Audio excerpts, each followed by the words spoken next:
తెలుగులో తెగులు పాత్రల పరిమితి వ్యాసం. అందరికీ వందనాలు. తెలుగు నాటక రంగం అభివృద్ధికి నేను 125 వ్యాసాలు వ్రాశాను. అవి సంకలనాలుగా కూడా వచ్చాయి. గతంలో అవి అవిభక్త ఆంధ్రప్రదేశ్లో 23 జిల్లాల్లో 33 పత్రికల్లో ప్రచురితమయ్యాయి.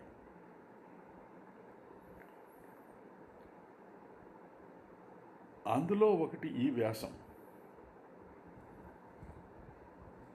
ఇది ప్రగతి కళానికేతన్ సత్తెనపల్లి వారి సావనీర్ ఏప్రిల్ 2008లో కూడా ప్రచురితమయ్యింది.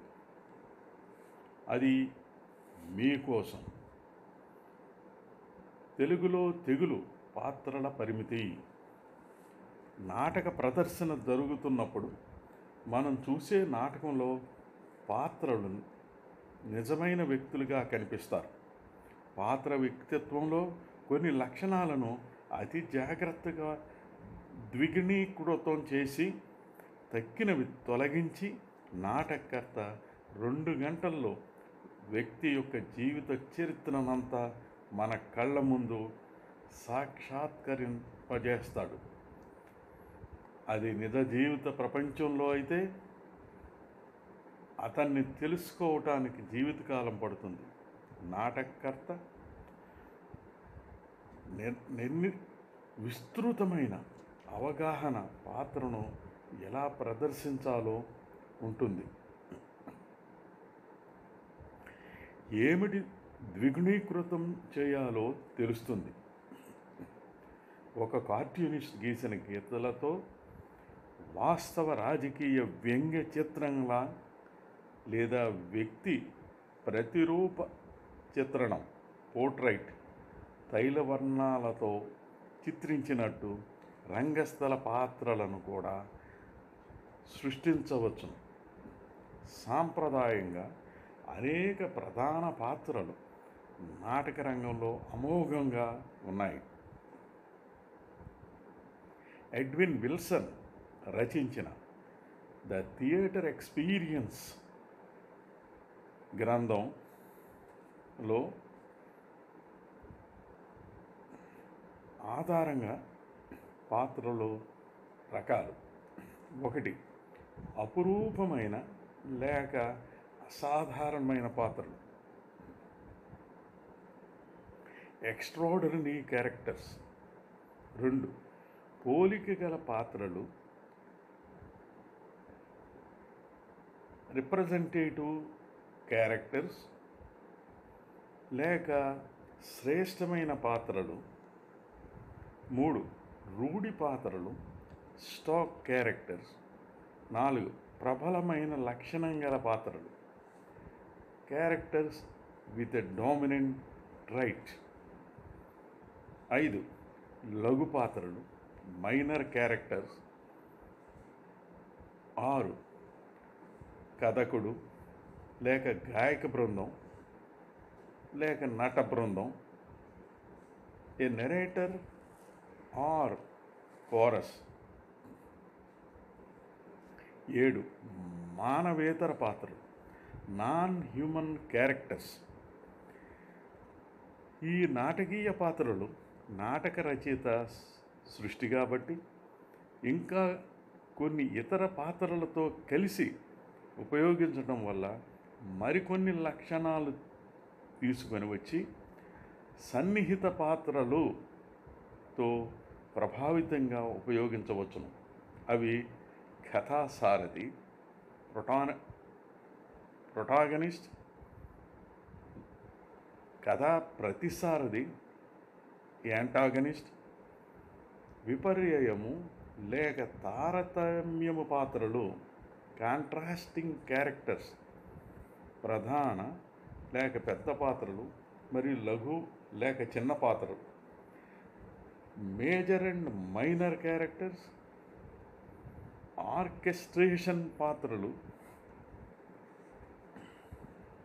మనం తెలుగు నాటకరంగం అంటే ప్రధానంగా పరిషత్ పోటీ నాటకరంగంగా దిగజారిపోయిన తర్వాత hero heroine villain comedy character child మొదలగు పాత్రలకే బహుమతులు పెడతారు.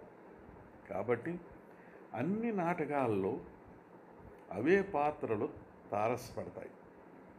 మరో రకం పాత్రలు సాధారణంగా ఉండవు. ఒకవేళ ఏ పాత్రన్నా ఉన్నా బహుమతి ఉండదు. కాబట్టి నటుడు ఆ పాత్ర ధరించటానికి నిరాకరిస్తాడు. ఈ పరిధుల్లో పాత్రలు లేకపోతే నాటకాన్నే సంస్థలు నిరాకరిస్తాయి. ఎందుకు వచ్చిన గొడవని నాటకకర్తలు ఆ పాత్రల నిబంధన పరిధిలోనే చిక్కుకుపోయారు. పరిషత్ పరిధిలోనే నాటక సంస్థలు సూర్యుని చుట్టూ భూమి తిరుగుతున్నట్లు తిరుగుతారు. నాటకకర్త నాటక సంస్థల చుట్టూ భూమి చుట్టూ చంద్రుల్లా తిరుగుతాడు. కొత్త పాత్రలను కూడా రచయిత సృష్టించడు. మన తెలుగు నాటక రంగం చాలా భేదస్థితిలో ఉందనడానికి ఉదాహరణ సరైన పాత్రలు లేకపోవడం. ఓ సంసారంలో భార్యాభర్తలకు రెండు పెద్ద కంచాలు, రెండూ ఒక రకం కాదులేండి, మాత్రమే ఉన్నాయి. అతిథులు వస్తే ఇద్దరైతే వాళ్ళు తిన్న తర్వాత వీళ్ళు తింటారు. ముగ్గురు వస్తే విస్త్రాకులే గతి. బహుమతులు ప్రకటించిన హీరో విలన్ కామెడీ క్యారెక్టర్ మొదలగు పాత్రల వల్ల వాటిని ధరించటానికే నటులు అంగీకరిస్తున్నారు. కానీ బహుమతులు లేని లేక రావనుకున్న పాత్రలు ధరించటానికి నటులు ఇష్టపడటం లేదు. ఇక్కడ కూడా లిమిటేషన్ వచ్చింది. హీరో విలన్ పాత్రల్లో ఏది ప్రధాన పాత్ర కావాలన్నది దర్శకుడు నిర్ణయిస్తాడు. ఇదేమిటి? అవును, అది అంతే. దర్శకుడు ధరించే పాత్రే సాధారణంగా ప్రధాన పాత్ర కావాలి.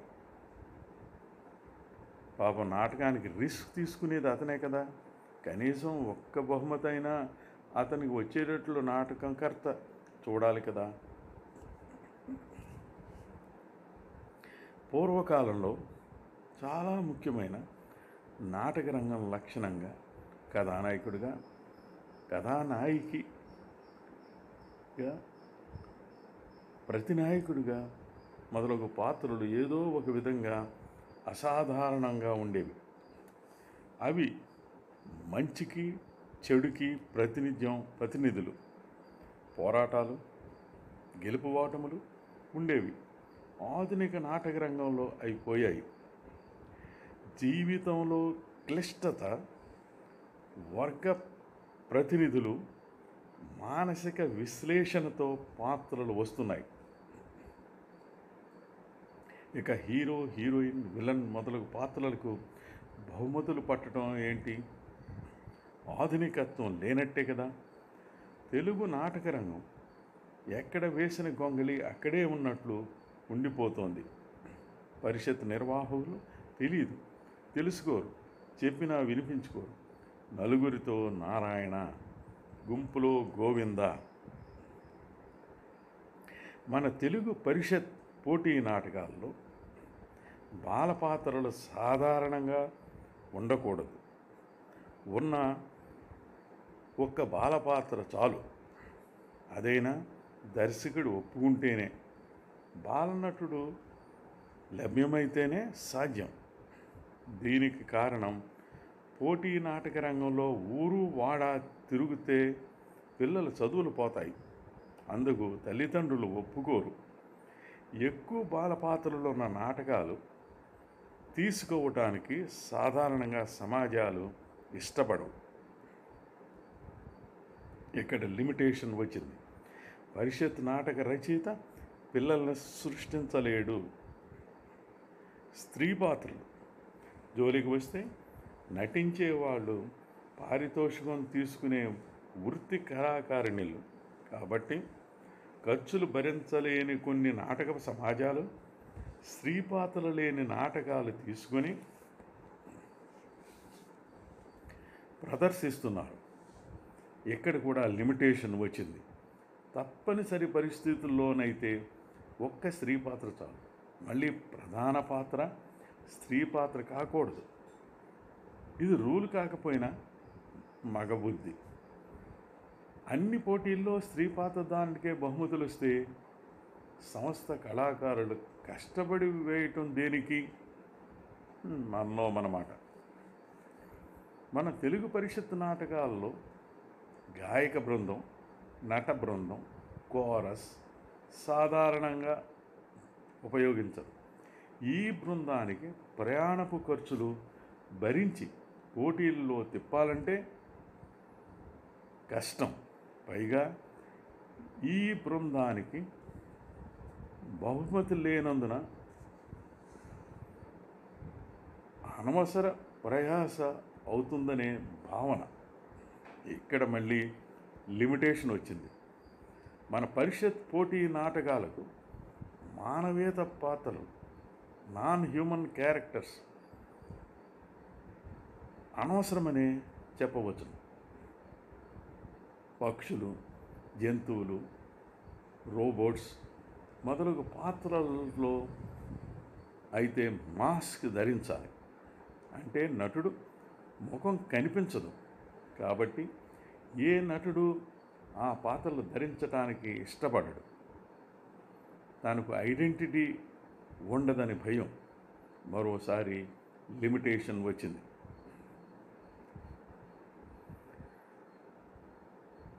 లఘు లేక చిన్న పాత్రలు సంగతి చెప్పనవసరం లేదు. వాటిపై చిన్న చూపు ఎలాగూ ఉండనే ఉంది. ఆ పాత్రలకు సాధారణంగా బహుమతులు రావు. అందుకు నటులు వాటిని వేయడానికి ఇష్టపడరు. లిమిటేషన్ ఉంటుంది. అనేక పాత్రలున్న నాటకాలను కూడా సంస్థలు ప్రదర్శించడానికి సాహసించరు. ఖర్చుతో కూడుకున్న వ్యవహారం, నిర్వహణ కూడా కష్టం. దీనికి కూడా లిమిటేషన్ ఉన్నట్లే. కేవలం ప్రదర్శన అవకాశాలను కల్పిస్తున్నందుకే పరిషత్ పోటీ నాటక రంగాన్ని ఎక్కువ మంది సమర్థిస్తుంటారు. వాళ్ళ ఆలోచన పరిధి కూడా అంత మాత్రమే. పూర్తిగా ఆధునిక నాటక రంగం గురించి, పాశ్చాత్య నాటక రంగం ప్రగతిని ఎరిగిన వారెవరూ హర్షించరు. మన దేశంలో ఇతర రాష్ట్రాల్లో నాటక రంగం గురించి తెలిసిన వారు కూడా తెలుగు నాటక రంగం దేదీప్యమానంగా వెలిగిపోతోందని అనరు.